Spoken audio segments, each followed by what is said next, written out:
Berarti didikannya insya Allah benar. Cuma emang Allah udah takdirin. Bair cuma sampai segitu doang. Alhamdulillah saya berharap orang tuanya khususnya move on. Takdir dari Allah. Allah sudah katakan nahnu qaddarna bainakumul mauta wa ma nahnu bimasbuqin. Kami telah tetapkan kematian kalian dan kami tidak bisa dikalahkan oleh siapapun. Itulah umur. Itulah kehidupan manusia. Kita yang hina, kita yang sangat kecil di hadapan Allah, kita yang gak bisa apa-apa. Maka saya heran kalau di antara kita ada yang sombong dengan hartanya, ada yang sombong dengan ilmunya, ada yang sombong dengan jabatannya. Kita siapa? Yang kita punya nih di dunia yang sekarang kita punya, apapun itu cuma punya Allah. Bahkan nyawa kita punya Allah. Tiap hari kita baca dalam sholat kita, inna sholati wa nusuki wa mahyaya wa mamati lillahi rabbil alamin.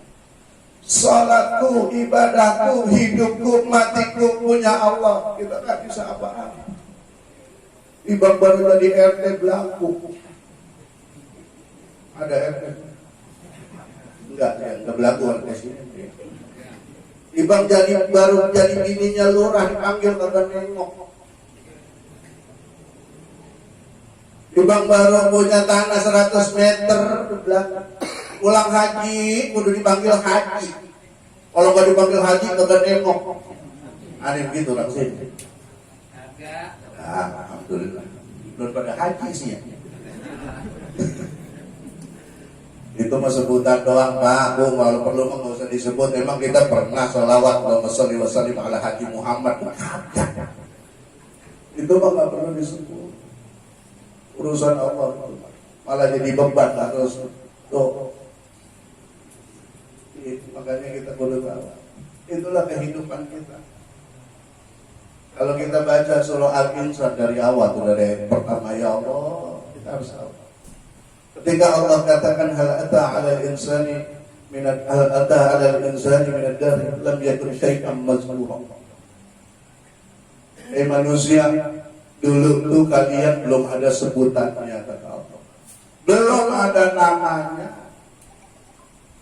Ini Allah berbicara tentang alam roh, di mana roh kita sudah diciptakan, tapi jasad kita belum.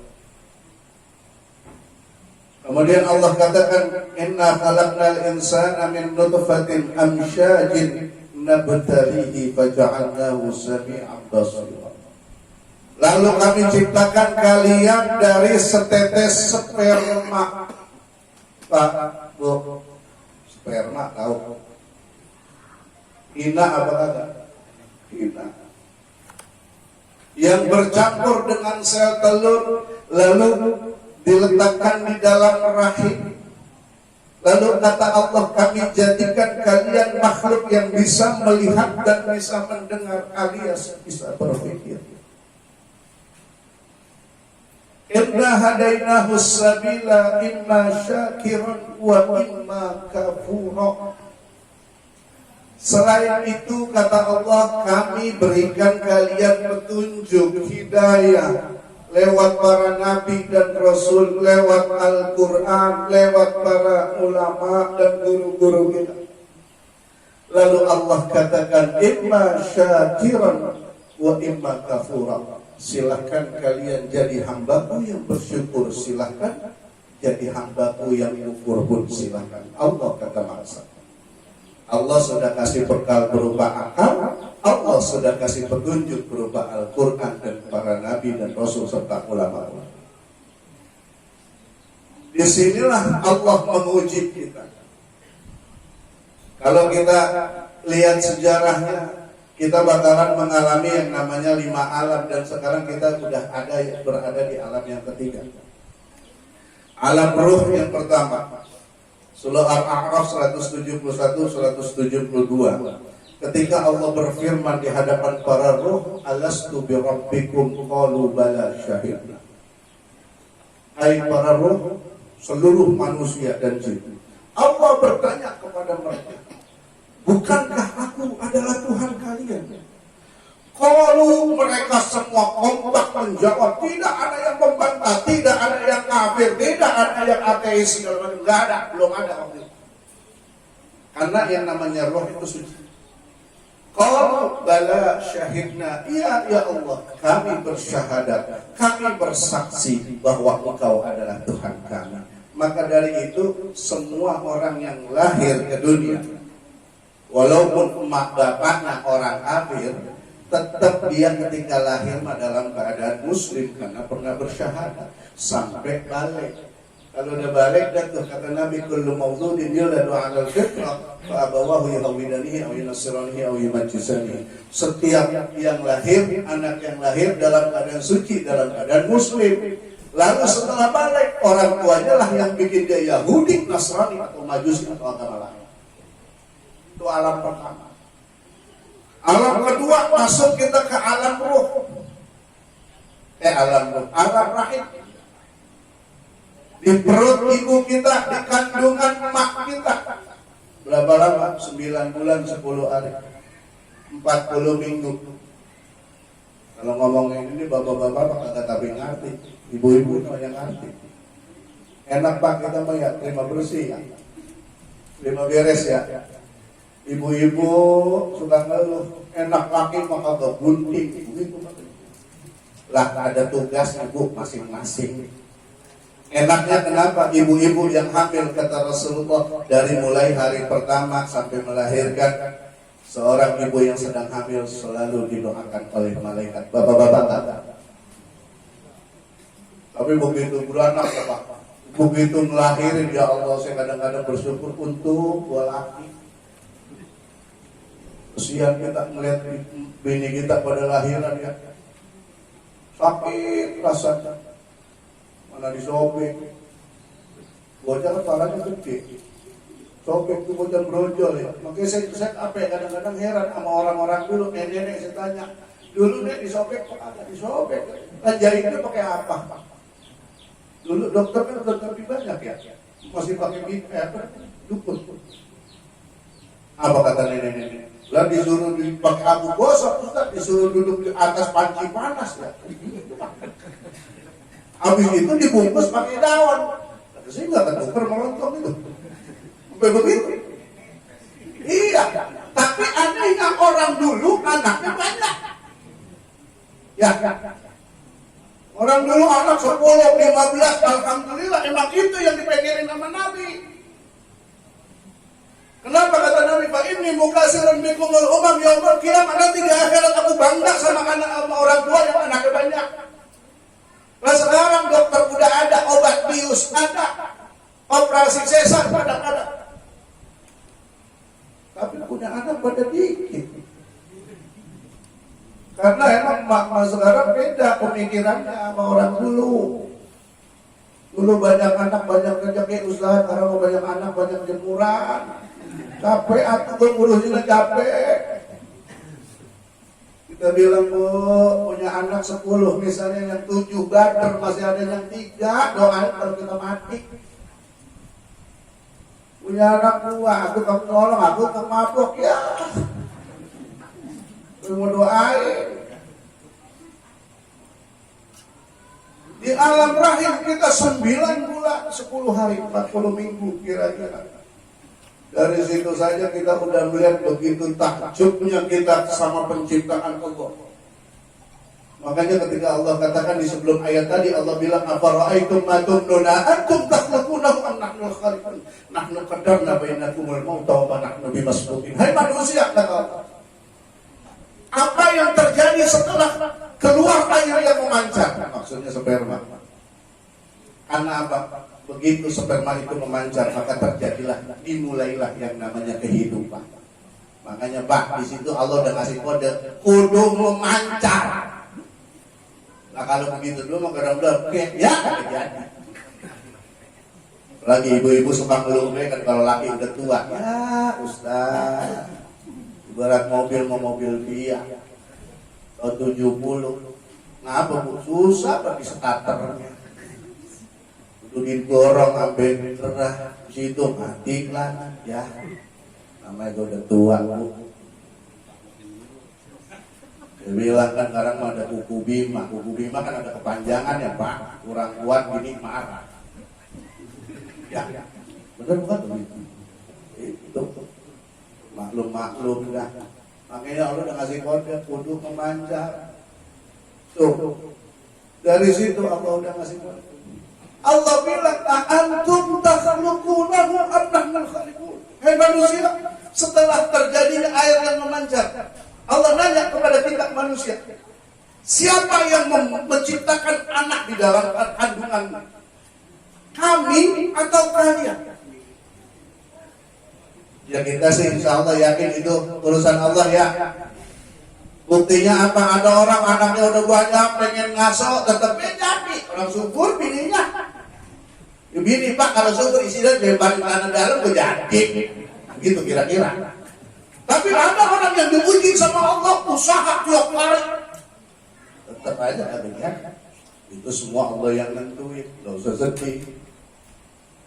Maka Allah katakan, ini mengingatkan kita agar kita tidak sombong. Terutama ibu-ibu, tolong ibu-ibu, saya kritik ya. Ibu-ibu tuh suka saya dengar begini, nih punya anak ganteng, punya anak cantik, dipuji sama tetangganya. Cantik banget bu anak, gue sama dulu dong ibunya. Ya bu, suka begitu. Emang lu yang bikin? Allah bilang aja alhamdulillah. Soalnya belum pernah saya dengar ada anak jelek dihina sama tetangga. Anak jelek banget, nggak ada yang jawab sama dulu dong kemana. Ya, giliran yang bagus banget nyaut. Giliran jelek kesel. Tuh, kita lupa yang bikin siapa? Allah. Kenapa? Allah itu lebih banyak berpegang pada sunnatullahnya juga. Kalau lakinya hitam, bininya hitam, jangan anak putih. Anak bule berantem. Lah, anak kita bule ini mah. Siapa nih? Ya bukan anak gua nih. Oh, berantem. Iya. Banyak hitam, udah. Bagus nggak itu botol. Itu Allah berpegang pada sunnatullah. Lahirlah ke dunia. Sama bahkan Rasulullah pun lahir ke dunia dengan proses yang alami tadi udah kita baca. Ya, di Barzanji. Cuman Rasulullah mau beda. Aqwara ummahu lailata maulidihi Asiyatu wa Maryamu fi niswatin minal haziratil qudsiyah. Ini kudu ngerti apa baca maulid. Apa kata Syekh Ja'far Al-Barzanji, pengarang Maulid Al-Barzanji? Beliau katakan, ketika sesaat sebelum lahir Allah hadirkan dua wanita mulia yaitu Asiyah dan Maryam. Asiyah adalah istri Fir'aun yang beriman kepada Allah, ibu angkat Nabi Allah Musa alaihissalam, pembawa agama Yahudi. Maryam ini sang perawan, satu-satunya wanita yang hamil tanpa suami. Kalau di sini bocah lahir nggak ada bapaknya bukan Maryam. Agak tanggung jawab. Cuman Maryam doang. Siti Maryam dan satu-satunya wanita yang disebut dalam Al-Quran pun Maryam. Bahkan jadi surah. Ya. Lahir Nabi Isa. Nabi Isa adalah pembawa agama Nasrani. Seolah-olah Allah berpesan kepada seluruh umat manusia, tuh yang bawa agama Yahudi, yang bawa agama Nasrani, menyambut kelahiran sang Nabi dan Rasul pembawa agama Islam. Wa akhadha al-maqadu fa waladathu sallallahu alaihi wasallam nuran yatala'la usna. Begitu Rasulullah lahir di malam 12 Rabiul Awal, itu malam yang gelap gulita jadi terang benderang, dan diriwayatkan bukan cuma di Mekah tapi di seluruh dunia. Itu Nabi tubuhnya terang, bercahaya. Kalau kita kan bini kita lagi lahir deg-degan, hitam putih ini ya. Bulu apa kata ya. Gitu kan kalau kita deg-degan. Tapi kalau Rasulullah SAW bahkan makanya para ulama, para ahli sejarah heran, kenapa Abu Jahal, Abu Lahab dan lain abu-abu yang lainnya dulu benar-benar janda. Kenapa waktu itu mereka tidak beriman kepada Allah? Kenapa mereka waktu itu tidak mengimani syariat Islam? Padahal melihat Rasulullah itu udah beda. Ya Allah. Makanya kita tuh kalau mauin tadi biar benar, Pak, biar benar. Itu Nabi hadir. Hadir. Kenapa mereka dulu tidak beriman? Orang kata para sahabat, kita kalau ketemu Rasulullah di jalan tengah malam itu langsung berubah saja. Karena apa? Tubuhnya percaya. Kenapa mereka tidak beriman? Aneh kan menurut logika kita. Makanya para sejarawan, para mufassir, para ahli agama mengatakan bahwa sebenarnya mereka membenarkan agama Islam. Sebenarnya mereka mengimani apa yang Rasulullah bawa, tapi mereka gengsi. Dan satu yang mereka pikirkan, karena ketika ada agama Islam, bisnis mereka terganggu, yaitu bisnis jual beli perkara. Tuh kalau kita ngaji tafsir aja. Sampai begitu. Begitulah proses kelahiran manusia kita semua begitu. Lahirlah ke dunia. Nangis, lahir nangis ya. Nangis. Kenapa? Kenapa bisa nangis? Kenapa kita lahir ke dunia azanin di telinga kanan, diikomatin di telinga kiri? Biarin orang lain mau bilang itu bid'ah, apa kita dengerin? Orang begitu mengajinya kagak tuntas soalnya. Kenapa kita nangis? Baik dan lahir menangis. Kenapa? Para ulama banyak yang mengatakan ketika bayi itu lahir, setan sudah ngancam, dipegang kepalanya juga.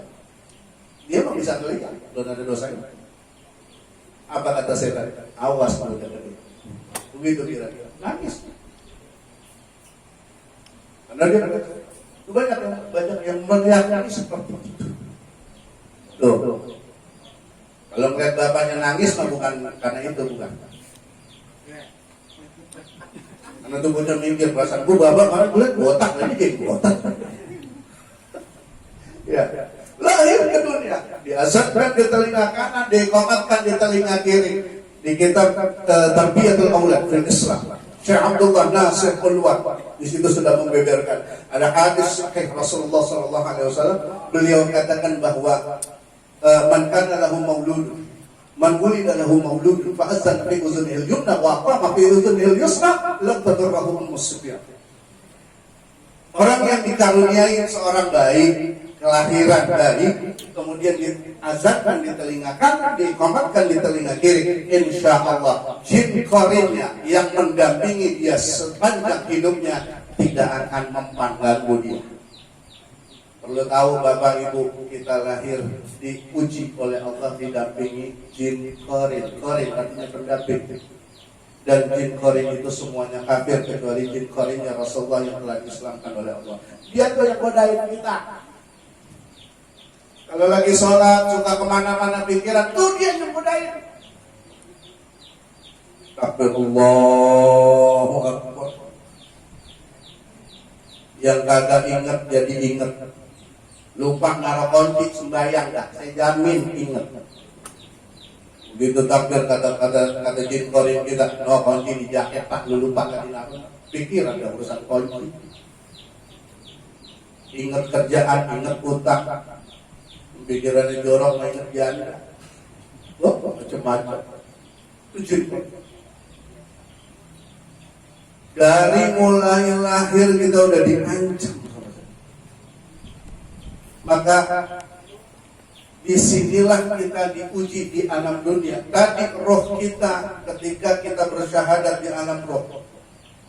Kita sudah bersyahadat dan roh itu semua beriman kepada Allah. Tapi kemudian lahir ke dunia bertemu dengan jasad. Di jasad inilah ada yang namanya hawa nafsu. Disitulah berperang antara hati kita dan hawa nafsu kita. Wasitnya siapa? Akal. Disitulah Allah memberikan kita perangkat canggih yang namanya akal. Lahirlah ke dunia. Disinilah panggung kita. Berapa lama di dunia tergantung kontrak. Urusan Allah itu. Makanya Imam Syafi'i udah bilang, kam min sahihin mata bi ghairi illatin wa kam min saqimin 'asha hayyinan min ad-dahr. Fa kam min fata amsi wa asbaha dhahikan wa qad nusidat atfaluhu wa huwa la yadri. Imam Syafi'i bilang berapa banyak orang sehat meninggal nggak pakai sakit? Banyak nggak? Banyak banget. Dan lama sering orang pada naik pesawat ibadah, ya. Orang naik pesawat, Pak, insya Allah sehat. Udah di swab. Insya Allah kaya ya. Punya duit apa kagak kalau naik pesawat? Kita jaga punya duit, main naik kuasi lagi. Pesawat punya duit, sehat, punya duit, rapi. Gak ada orang naik pesawat pakai sandal jepit, rasanya gak ada. Tapi Allah udah tentuin umurnya sampai situ. Gak akan ada yang bisa menghalang. Wa ma nahnu bimasbuqin, Allah katakan. Maka semua amalan kita harus kita persiapkan dengan baik. Bekal kudu banyak. Karena kita nggak pernah tahu kapan kita jadwal punya jadwal. Bapak Ibu saya tanya, ada yang udah tahu jadwalnya? Kalau enakan tahu, enakan kagak? Enakan tahu, enakan kagak? Kagak ya? Kita kalau dikasih tahu, kira-kira uring-uringan atau tobat? Misalnya nih, ntar pulang dari sini, malaikat Israel nungguin ke rumah kita. Pak, besok gue balik lagi kayak gini. Kira-kira kita tobat atau uring-uringan? Ya, rasanya mah uring-uringan ya. Ya, besok mau mati. Bini masih cakep. Utang belum lunas. Ya, rasanya mah. Tapi jadi rahasia Allah. Itu semua jadi rahasia. Nggak ada yang tahu. Kalau tadi para nabi dan rasul emang ditanyain, dikasih tahu, iya. Tapi juga sebenarnya Allah ngasih bocoran kepada kita kalau hati kita bersih, kalau kita dekat sama Allah. Al-Imam Al-Ghazali rahimahullah, Imam Ghazali konon beliau mau meninggal itu wudu sendiri, mandi sendiri, pakai kain kafan sendiri. Begitu bagian mukanya, tangannya udah sedekap ya, bagian mukanya dia manggil adiknya. Yang namanya Ahmad kemarin udah ngapa Pak, udah dibungkus gitu. Iya, bentar lagi gua meninggal, tutup wajahnya. Enggak lama nih. Karena apa? Beliau tahu tanda-tandanya. Kenapa beliau tahu tanda-tandanya? Dikasih bocoran sama Allah. Kenapa dikasih bocoran sama Allah? Karena dekat sama Allah. Kayak kita punya sahabat dekat, kita kasih bocoran, rahasia. Betul. Karena intinya apa? Semua udah Allah tentuin. Lihat apa yang dikatakan oleh Rasulullah saat Isra dan Mi'raj. Beliau cerita, saat aku melewati langit yang ketujuh, lalu ada pintu langit kembali yang disebut dengan alamul malakut, diketok oleh malaikat Jibril. Assalamualaikum. Waalaikumsalam. Ada yang jawab dari atas. Siapa itu? Jibril. Sama siapa? Sama Muhammad. Oh, Muhammad sudah sampai. Iya. Sudah dikabarin Nabi Muhammad mau di atas. Terbuka pintu langit. Ini ada ceritanya di kitab Dakar dan Khutbah. Syekh Abdul Rahim cerita. Saat itu Rasulullah cerita, aku melihat 8 malaikat hamalatul arsh yang kerjanya tugasnya potong singgasana Allah. Tapi Allahnya nggak di situ. Yang kedua, Rasulullah cerita, aku menyaksikan syajaratul yakin, pohon kemenangan. Nabi bilang, di setiap lembar daun tertulis nama kita. Itu lebarnya daun kata Nabi kayak ubin gajah, buahnya kayak tempayan. Gedenya kayak apa tuh pohon? Kata Rasulullah, kalau ada kuda yang paling cepat lari di situ 100 tahun belum selesai bayangannya. Ya Allah, kayak apa gedenya? Nabi bilang di setiap lembar daun tertulis nama kita. Nama ada, nik rasanya ada nik. Ya iya Pak, bukan buat bansos doang, ada di situ. Apalagi alamat, termasuk di situ ketentuan-ketentuan lain, jodoh, rezeki, sampai kematian. Nah kata para ulama menurut cerita Rasulullah SAW, 40 hari sebelum kematiannya sampai, daun itu layu kemudian jatuh.